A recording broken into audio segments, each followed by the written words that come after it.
Boa noite, Irlanda, e esse é o primeiro vídeo do ano de 2019.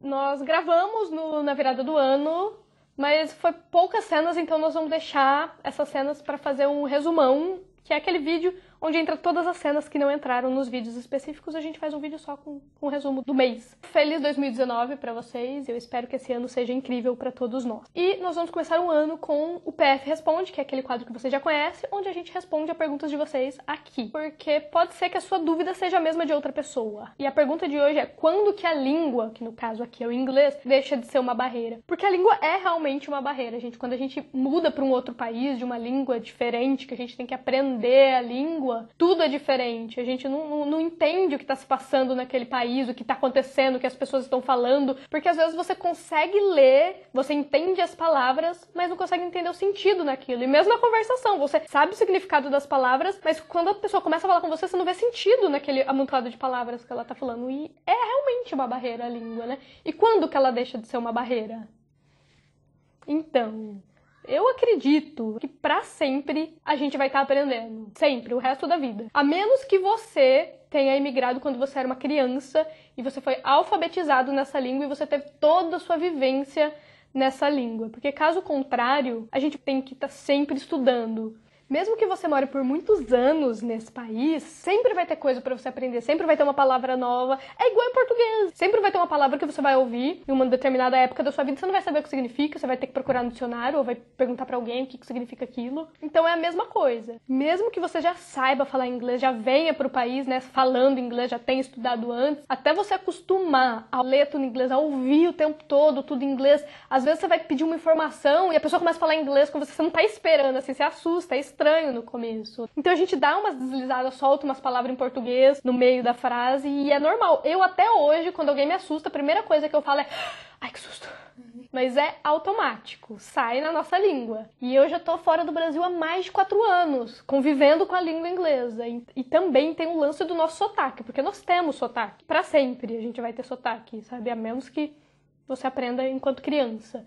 Mas isso também dificulta um pouco, porque às vezes as pessoas têm dificuldade de entender o que a gente está falando. E aí a gente tem que repetir 2, 3 vezes. E isso dificulta o andamento da conversa, de manter uma conversação. Então no começo isso pode ser uma barreira também, porque às vezes você fica com vergonha de falar, porque você acha que a pessoa não vai te entender. Então você tenta falar o menos possível, mas você não pode deixar isso te atrapalhar. Mesmo que você tenha que repetir 3, 4, 5 vezes para a conversa ter um andamento, tem que repetir, porque senão você nunca vai sair disso. Você sempre vai ficar com vergonha de falar. E, gente, é normal ter sotaque. Todo mundo que fala uma outra língua vai ter sotaque. É normal. E não tem problema em ter sotaque. Aliás, todas as outras nacionalidades têm orgulho de ter sotaque. Eles têm orgulho de falar: você tá vendo meu sotaque? É porque essa não é minha primeira língua, ou seja, eu falo mais de uma língua. E a gente brasileiro tem essa besteira de: não, a gente tem que falar o mais perfeito possível, a gente não pode ter sotaque, é feio ter sotaque. A gente fica tentando não ter sotaque o tempo todo. E não precisa disso. O inglês em si, a gente acostuma a ouvir, a gente acostuma a falar, a gente acostuma a entender, a gente consegue viver. Com o tempo, você consegue levar a vida em inglês. Você vai melhorando automaticamente. Mas eu acho que o que mais pesa é a cultura. Em que sentido que eu falo a cultura, assim? É difícil de explicar. É só quando você tá convivendo, tá inserido na comunidade que você vai se deparar com isso. Pra mim, essa é a maior das barreiras. Então eu vou tentar fazer uma comparação em português, pra vocês entenderem. Pensa assim, no caso, a minha geração, por exemplo, a gente cresceu assistindo Chaves, Castelo Rá-Tim-Bum. Então a gente consegue usar isso no nosso dia a dia, usar frases de desenhos, de seriados, de novela na nossa conversa. Volta o cão arrependido. Ou fazer referências. Porque sim não é resposta. E as pessoas entendem. Por quê? Porque elas vieram do mesmo país, elas têm a mesma cultura e aqui é a mesma coisa. Eles também cresceram assistindo as novelas deles, os seriados deles, os desenhos, e eles também fazem referência a isso o tempo todo. E a gente não sabe o que é, a gente não entende. E às vezes é uma frase que faz sentido, só que a gente não entende a referência, todo mundo acha graça, e você, tá, qual é a graça disso? Tipo, o quê?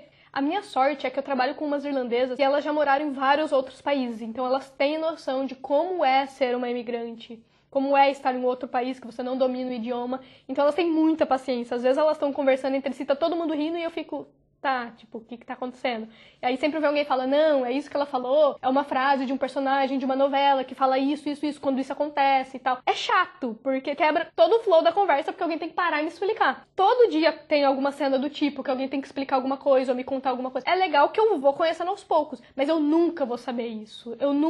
Alguém vai falar uma coisa e eu vou captar direto, porque é coisa que já nem existe mais, que não passa mais, que é só quem viveu aquilo, quem morou aqui, quem cresceu aqui vai conhecer.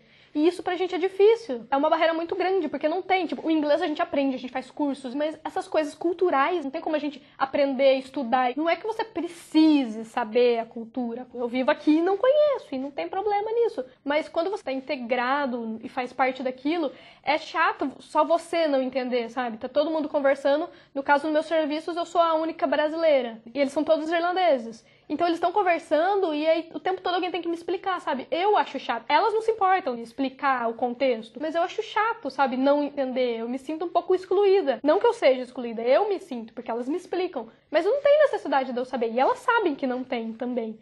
Mas é chato, né? Tipo, eu gostaria de conhecer, de poder participar também, de poder fazer uma piada relacionada a alguma coisa do tipo, como eu faço com os meus amigos brasileiros o tempo todo. Mas enfim, então resumindo tudo, sempre vai existir algum grau de barreira. Quando você dominar a língua, vai ter a cultura.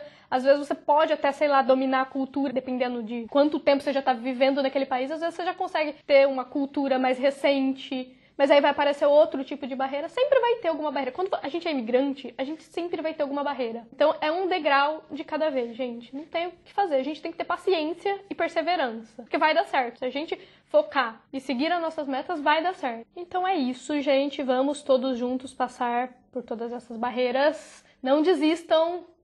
É difícil, mas é difícil pra todo mundo. E acredite, tem pessoas que chegaram lá e outras estão chegando, então a gente também pode, né? Não é mesmo? E se você parar pra pensar, é difícil no nosso próprio país, quando a gente muda de estado. Vocês já mudaram de estado ou conheceram alguém de outro estado? É um português completamente diferente, é difícil, sabe? Então você imagina fora. Então eu espero que vocês tenham gostado, eu espero que eu tenha respondido a pergunta de vocês, que isso tenha ajudado de alguma maneira. Se vocês têm mais perguntas, mais dúvidas, deixa aqui embaixo, que a gente vai responder todos vocês. E não esqueça de dar um like, de se inscrever no canal, de compartilhar esse vídeo com um amigo, que é muito importante. E tchau!